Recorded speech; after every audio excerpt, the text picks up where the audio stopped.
Hello YouTube family, welcome to Chandana Vikas vlogs. ఈరోజు నేను ఎటువంటి మైదా కానీ ఎగ్స్ కానీ వాడకుండా చాలా soft and fluffy plum cake తయారు చేస్తున్నాను. ప్లమ్ కేక్ ప్రాసెస్ కోసం ముందుగా చిన్న ప్రిపరేషన్స్ చేసుకోవాలి. జీడిపప్పు, బాదం పప్పు, బ్లాక్ రైజిన్స్, కిస్మిస్, ఖర్జూరా, టూటీ ఫ్రూటీస్, చెర్రీస్ తీసుకొని ఈ డ్రై ఫ్రూట్స్ అన్నిటిని చిన్న చిన్న పీసెస్ గా కట్ చేసుకోవాలి. ఇప్పుడు 3 ఆరెంజెస్ తీసుకొని కట్ చేసుకొని జ్యూస్ తీసుకోవాలి.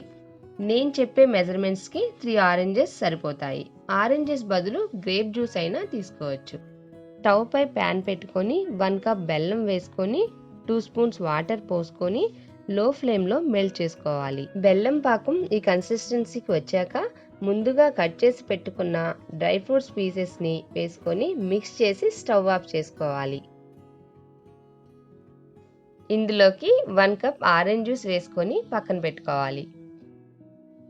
తర్వాత మిక్సీ జార్లోకి ఒక దాల్చిన చెక్క, స్మాల్ జాజికాయ ముక్క, 3 లవంగాలు వేసుకొని పౌడర్ చేసుకోవాలి. ఇప్పుడు కేక్ మౌల్డ్ లోపల ఆయిల్తో గ్రీజింగ్ చేసుకొని బటర్ పేపర్ వేసుకోవాలి. బటర్ పేపర్ లేకపోతే దానికి బదులుగా నోట్బుక్ పేపర్ అయినా కట్ చేసుకొని వేసుకోవచ్చు. అడుగు పేపర్ పైన మళ్ళీ ఒకసారి ఆయిల్తో గ్రీజింగ్ చేసుకోవాలి. కేక్ బ్యాటర్ ప్రిపరేషన్ కోసం 1/2 కప్ బటర్, 1/2 కప్ మిల్క్ తీసుకొని మిక్స్ చేసుకోవాలి. నేను బటర్ తీసుకున్నాను.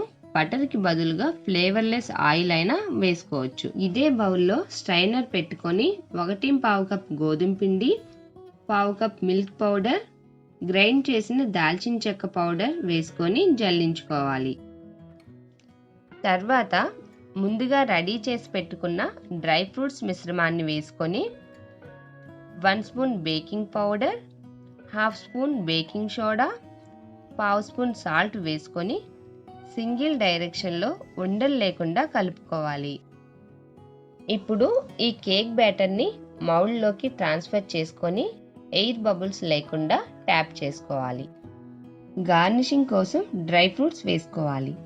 ఇప్పుడు ఈ కేక్ టిన్ని బేక్ చేసుకోవటం కోసం ముందుగా సాల్ట్ వేసి ఒక స్టాండ్ పెట్టి మూత పెట్టుకొని లో ఫ్లేమ్లో 10 నిమిషాలు ప్రీహీట్ చేసుకోవాలి. 10 నిమిషాల తర్వాత కేక్ టిన్ని మిడిల్లోకి పెట్టుకొని మీడియం ఫ్లేమ్లో 25 మినిట్స్, లో ఫ్లేమ్లో 25 మినిట్స్ బేక్ చేసుకోవాలి.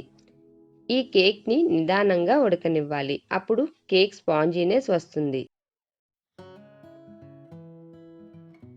కేక్ ఉడికిందో లేదో అని ఇలా నైఫ్తో చెక్ చేసుకోవాలి.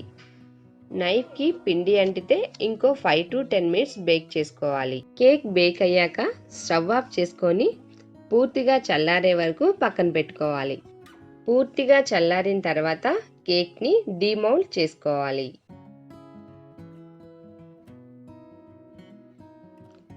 ఎంతో ఈజీగా పర్ఫెక్ట్ ప్లమ్ కేక్ ఇంట్లోనే ఇలా తయారు చేసుకోండి. Please do subscribe.